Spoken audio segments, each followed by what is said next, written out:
안녕하세요, 여러분. 우리가 살아온 세월을 돌아보면 돈이란 참 묘한 성질을 가진 존재라는 걸 알게 됩니다. 20대, 30대 때는 조금만 더 벌면 좋겠다라는 막연한 소망이었고 40대 중반부터는 이 정도면 나도 제법 살아낸 것 아닌가 라는 생각이 들기도 했지요. 그리고 5, 60대가 되고 나면 문득 이런 의문이 들 때가 있습니다. 도대체 어느 지점에서 우리는 만족을 배우는가? 그리고 어느 지점에서부터 욕심이 우리를 지배하는가? 논어에 이런 말이 있습니다.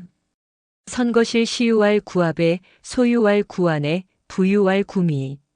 집안을 잘 다스린 사람이 처음 재산이 모이기 시작하자 그런대로 모였다라고 했고, 조금 더 재산을 가지게 되자 그런대로 다 갖추어졌다고 했고, 더 많이 모이자 이제는 아름다워졌다라고 말했다. 이게 무슨 이야기일까요? 공자는 돈 그 자체를 부정한 것이 아닙니다. 공자는 우리의 마음이 돈의 숫자, 변화에 따라 조금씩 달라져가는 과정을 지켜보고 있었던 겁니다.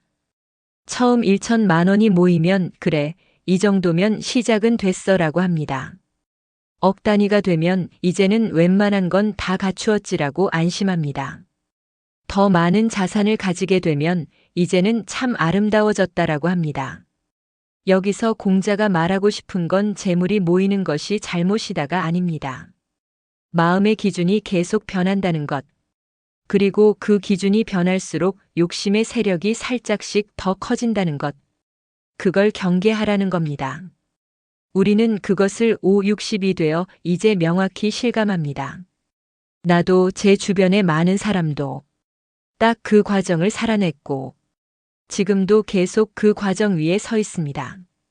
자산이라는 건 우리는 죽을 때까지 숫자로만 생각하게 되는 경우가 많습니다. 사람들은 재산이라는 말을 들으면 숫자를 먼저 떠올립니다. 1억, 5억, 10억, 20억 이 숫자만 놓고 비교합니다.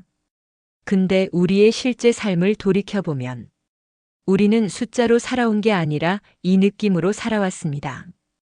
처음 월급 통장이 만들어졌던 20살 후반. 그때는 100만 원 통장에서 남는 게 340만 원만 있어도 기뻤습니다. 30대 땐 대출 없이 전세로 옮겨갈 수 있으면 그래도 사람 노릇한다고 느꼈습니다. 40대 중반쯤 되면 아이 대학 등록금은 마련해야지라며 조금 더 안정의 기준이 올라갑니다. 5, 60이 되면 은퇴 이후 노후 대비 의료비, 부모님, 배우자 건강, 자녀 결혼 비용. 숫자가 아니라 인생의 책임 항목이 늘어난 만큼 우리의 마음이 더 예민해지는 시기입니다. 그러니까 논어 이 구절은 단순히 돈 모이면 이상하게 마음이 변한다. 이게 아니라 돈으로 쌓아가는 마음의 층위 변화. 그걸 우리 5, 60대에게 조용히 비추어 주는 거예요. 나는 회사 다닐 때 동기 중에 영업부장까지 올라간 친구가 하나 있습니다. 늘 돈 관리는 철저하고 불필요한 데는 새 나가는 지출을 거의 만들지 않던 사람이었지요. 그래서 다들 저 친구는 은퇴하면 걱정 없겠지 생각했습니다. 근데 은퇴 1년을 남기고 점심을 먹다가 그는 이런 말을 했습니다. 이상하다. 옛날엔 5억 있으면 노후는 충분하다고 생각했는데 지금은 15억 있어도 불안하다. 나는 그 말이 충격이었습니다. 재산이 3배가 되었는데 불안은 3배가 아니라 더 커진다는 것. 왜 그럴까요? 처음 돈이 쌓일 땐 드디어 모이기 시작했구나라고 합니다. 그런데 조금 더 많아지면 이 정도면 다 갖추었구나라고 느낍니다. 그런데 더 많아지면 이제는 좀 아름답고 보기 좋다라고 합니다. 이 말의 숨은 구조가 이거예요. 돈은 많아질수록 만족을 주는 게 아니라 더 높은 비교 기준을 만들어준다. 불안은 늘 비교에서 시작됩니다. 그래서 공자가 강조한 건 돈을 관리하는 것은 결국 마음을 관리하는 것과 똑같다. 라는 것입니다. 우리는 중년 이후가 되면서 세상을 보는 기준이 예전과 같지 않다는 걸 아주 선명히 느낍니다. 30대까지만 해도 얼마나 벌 수 있느냐가 중요했다면 60대가 되면 얼마를 잃지 않느냐가 훨씬 더 중요해지고 70이 가까워질수록 얼마가 남아있느냐가 아니라 지금 얼마나 마음이 자유로우냐가 핵심이 돼갑니다.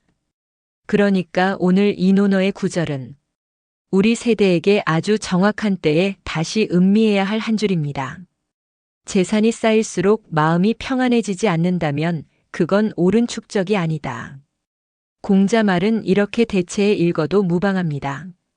가진 것이 많아지면 걱정이 줄어드는 게 아니라 걱정의 종류만 바뀌는 것이다. 우리가 젊을 때 돈이 많아지면 고민이 없어진다고 믿었던 시기는 사실은 돈이 없는 상태에서 상상으로 만든 환상이었던 경우가 많습니다. 하지만 나이를 먹어갈수록 돈의 고민은 단순 액수가 아니라 마음의 해석 방식이라는 걸 깨닫게 되지요. 나는 예전에 이런 이야기를 들은 적이 있습니다.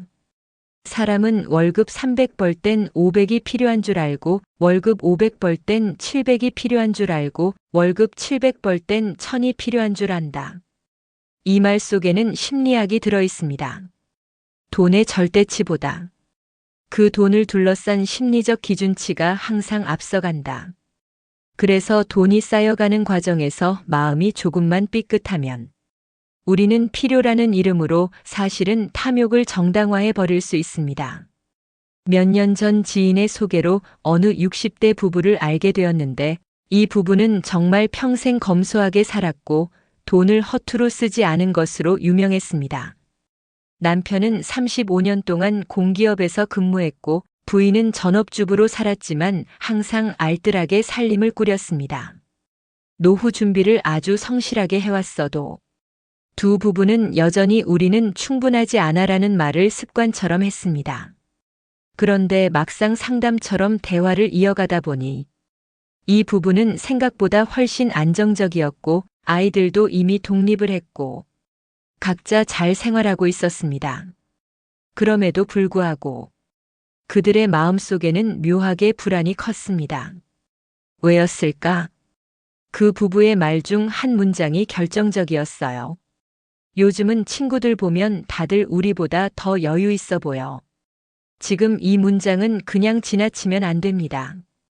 여기에는 논어의 이 구절이 완성되는 마음의 진짜 구조가 숨어 있습니다. 즉, 처음 조금 모이면, 그래, 이제 시작이구나. 조금 더 모이면, 이제는 갖출 건 다 갖췄지. 그리고 또 조금 더 모이면, 이제는 좀 더 아름다워야 하지 않겠나. 이 구미 단계에서 필연적으로 비교가 시작됩니다. 어제의 나가 아니라 남의 기준, 남의 성취, 남의 자산, 남의 결과. 그리고 그 비교는 불안으로 이어지고, 불안은 탐욕으로 이어지고, 탐욕은 결국 평온을 빼앗아갑니다. 그래서 공자는 재산이 모이는 과정에서 마음을 잘 지키는 것을 이야기한 것입니다. 우리가 지금 해야 할 질문은 이거 하나입니다. 나는 무엇을 더 갖고 싶은가? 보다 나는 무엇에 만족할 수 있을까? 를 더 오래 질문해야 하는 시기입니다. 우리 50대, 60대는 이제는 이미 사회적으로 충분히 책임을 다해온 세대입니다. 가정 꾸렸고 아이들 키웠고 사회에서 역할도 감당했고 퇴직하고 이제 새로운 삶의 챕터로 넘어가는 과정까지 왔습니다. 그러니까 이제부터는 돈으로 머리 싸움하는 게 아니라 돈으로 마음의 자유를 배우는 단계로 넘어가야 합니다. 그게 바로 공자 말의 방향이며 이 구절이 2000년 뒤 우리에게도 여전히 살아있는 이유입니다. 지인 중에 식당 장사를 25년 한 분이 있었습니다.